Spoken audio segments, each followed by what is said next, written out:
we get to adapt to how they would best understand the best practices that we already know so that they'll be able to apply it in their respective businesses.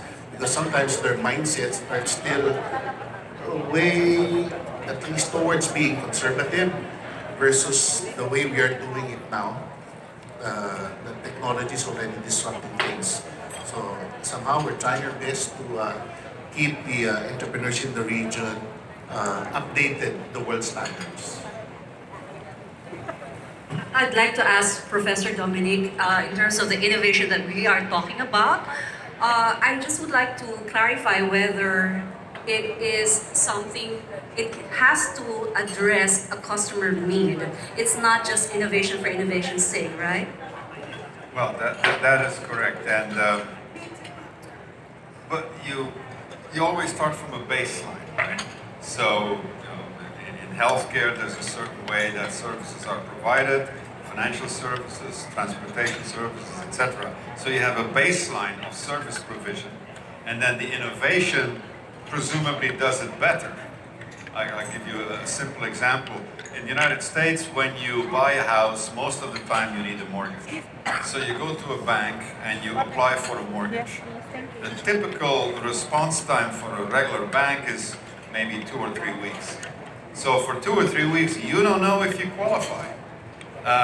Well, there are now some internet banks that have very, very good databases, and they promise you an answer in 2 hours.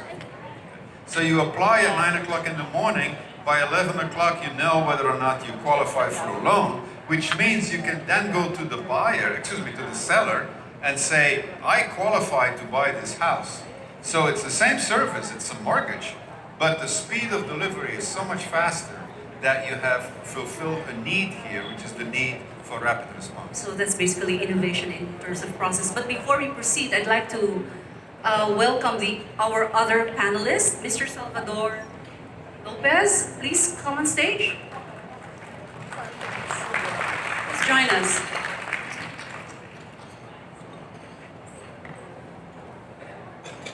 Welcome back, rapper. Okay. Are you done? Wait, Pauline, you know, you look like a senior high. A what? Sorry? Senior high student, you know, and with your outfit. How does digitalization impact? We're talking here of entrepreneurial, the way forward, because we believe that if you really want to succeed in life, be your own boss. Okay? But there's such a thing as the high-tech, low-tech. How does digitalization, from your perspective, will impact our way forward through entrepreneurship? Well, the World Economic Forum says that we are in the fourth industrial revolution. Whether we like it or not, technology has really changed the way we live our lives. It's not just impacting businesses, but also societies and different disciplines. If you do not embrace technology, you're gonna get disrupted. Like, it's either you're the one disrupting your industry or you're the one getting disrupted. So it's not a matter of whether you have to accept it, but how quickly you could adapt and take advantage of the availability of technology to really change the way you do business. The customer expectations change tremendously, and it's also because of technology. Just going back to what Professor Hansen said, that a specific example that he gave is a bank. That's the customer's expectation. Like Amazon and Uber, they really change the way we live with what we can do in terms of how readily available things are for us. Like, for example, Amazon already anticipate what you need with predictive intelligence and recommendations. So in every business, this is what we expect. As a consumer, if another company is not giving you the same level of service and personalization, we are perplexed. Like, why can't they do this level of service for me? But other companies, a lot of companies are already doing it. So that's technology as an enabler in providing better ways for us to make choices, right? The predictive ability that's being given to us in terms of choices. I'd like to ask Eric, again, more for the Filipino entrepreneurs, how innovative are we, do you think? And do you think we are adopting innovation in a way that is differentiating for our companies or the products and services that we provide? Firstly, for our entrepreneurs, it's a good thing and good news that there are a lot of enablers now that even from the micro and small, they are beginning to appreciate using technology in aid of their businesses. A couple of years back, we were seeing farmers using technology in terms of trading their crops. Okay, so they have their own buy and sell websites. And moving forward, what they would need to do also in terms of innovation. Every time I get asked, how do we improve company performance? One takeaway from Professor's lecture earlier is that innovation based on the mindset of the investor or the owner, sometimes it's just changing the appreciation, whether it's from the first generation to second generation. I'm talking about the companies that I will deal with who are family businesses. And sometimes the change is not really very difficult. It's just a matter of the senior family members allowing new things to happen. Okay? And while the next generation of entrepreneurs who are their sons, daughters, nephews, and nieces are well entrenched with new ways, they're pretty much exposed to all the new technologies. So it's a combination of the senior ones getting adapted to new technology and the young ones getting the wisdom of the older ones and matching with the technology tools that we have today. Salvador. Again, I'm talking here of a society filled with analytical brain. And music is a function of the right brain, correct? Function of the right brain. Okay? So how do we make great? How can we, I believe that music can really drive innovation towards entrepreneurship. Can you give at least two specific examples? Well, from an innovation point of view, the world of music has always been, full of examples. We could talk about Jimi Hendrix, or we could talk about Pink Floyd, or we can talk about Madonna, or Lady Gaga, or many others, right? Or Beyoncé. Or I don't know if you've heard about Rosalia. Have you heard about Rosalia? It's a new one. She got 4 Grammys this year. She's a Catalan like me, and 3 years ago she was nobody. She's been mixing flamenco music with hip hop and rap and creating an entire new thing. So now, 3 years, in only 3 years, 4 Grammys. So that's, the reward. It's an amazing thing. I mean, he's been competing with people who's been in the business for decades. I mean, Beyoncé and Lady Gaga and all that stuff, right? Ariana Grande and all that. So if that's the value of innovation, innovation for me is, for me, innovation is about watching the same reality everybody else can see, but thinking what nobody else thought before. So it's a lot about creativity and the way you perceive things. So it's about perception. You need to have a different brain. I believe that we musicians, what you do in life is, it may be music or it may be accountancy or it may be whatever. What you do in life determines your mind structure. So we musicians, we have a mind structure that is based on innovation, creativity, teamwork, and that determines a lot of stuff about how can we conceive new ideas and see the world through a different eyes. So sometimes when I give speeches on innovation, people ask me, how can we be more innovative? And I tell them, go more to the cinema, go more to the theater, watch Star Trek, watch, To exercise the right brain. Yeah, because all those things, I mean, there's a lot of inspiration in the world of arts that will break your brain, and you need those ideas to create new values. That's Yeah. Without necessarily resorting to, Jimi Hendrix performs well when he's naka-chonky, when he's loaded drugs.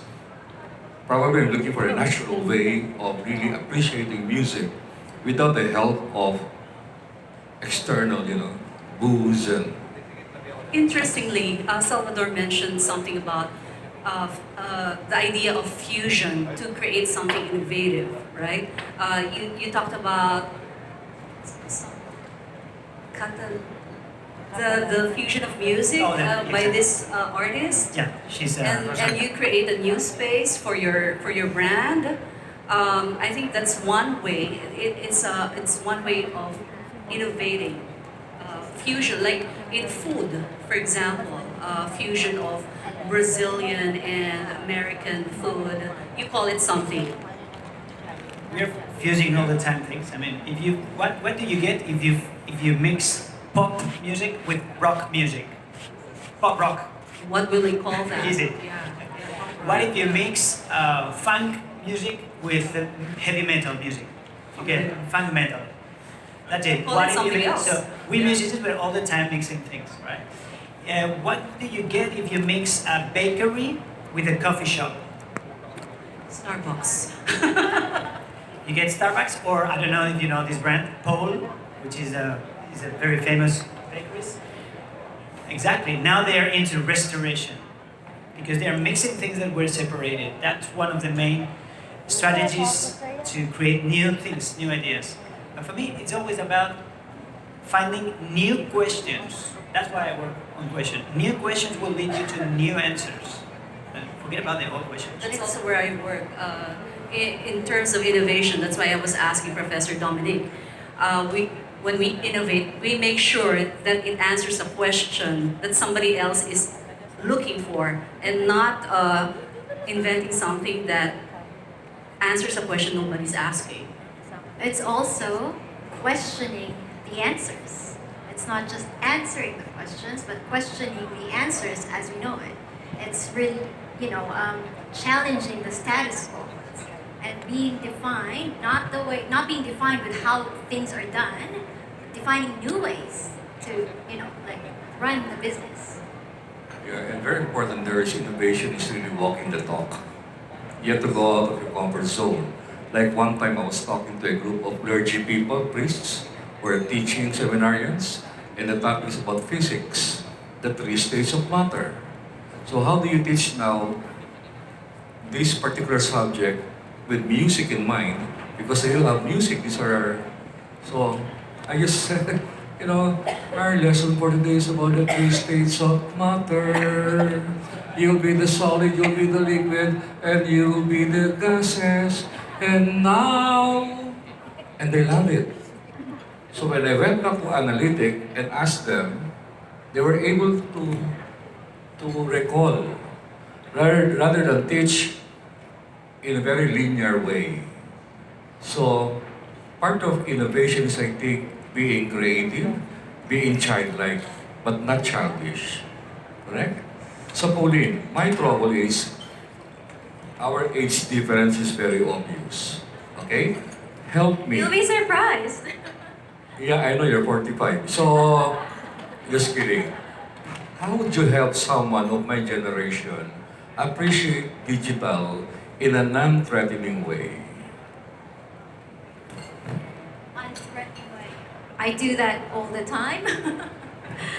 um, unthreatening way. Well, it's really about creating that comfort zone and showing them the business value it will create, and showing them best practice and reassuring them that this is not something new, this has been done over and over again, but it will create a huge business impact. That's the best way that we can do it.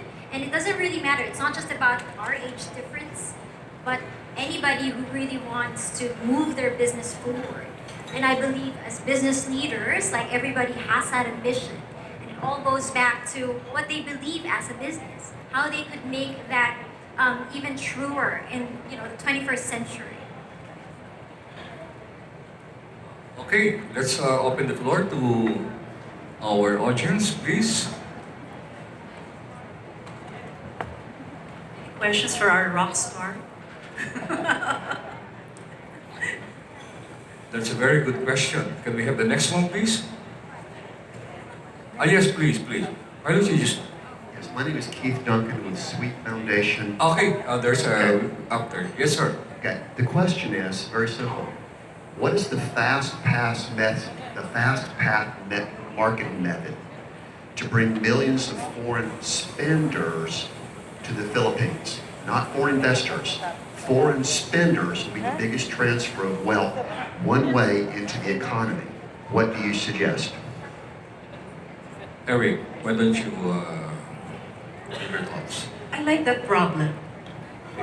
Jermaine, If I have an answer to that, I'll be willing. Pauline. All right. Foreign spenders. So basically, our tourism is being highlighted, and our target is increasing every year, and hopefully, tourism would be able to answer your question, bring more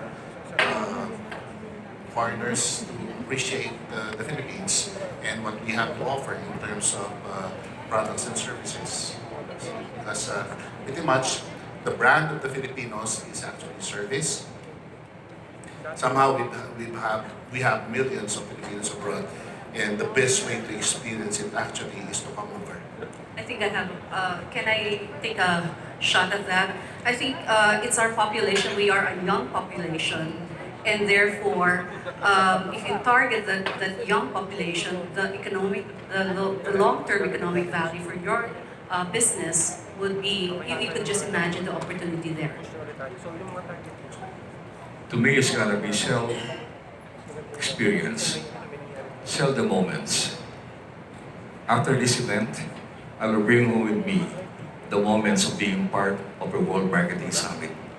I may forget all the things talked, but I'll never forget the impact of this particular. So, you see, in a similar way, it's not telling I love you, but it's really making the person feel love, because then I get empowered. But I can monetize on that also, because moments can be really invaluably expensive if you put your heart into it. Thank you very much, Father. Okay, there's another. The lady, please. We can have a few more questions. Thank you. Hi, good afternoon, everyone. So I have a question to Ms. Pauline and actually Professor Dominic. So my question is, right now I'm in the partnerships role. So in the global marketplace, partnerships between companies play a big role in defining their positioning for customers, right? So every time we think about brands, we always associate them with what they've done, the marketing campaigns, and also how they work with other companies. And I guess it's really part of the global strategy of a lot of these brands. So faced with so many opportunities for collaboration, what are the key factors that businesses should look for in forging these partnerships? And at the same time, are you seeing any trends in the global space? And maybe you can share some case studies.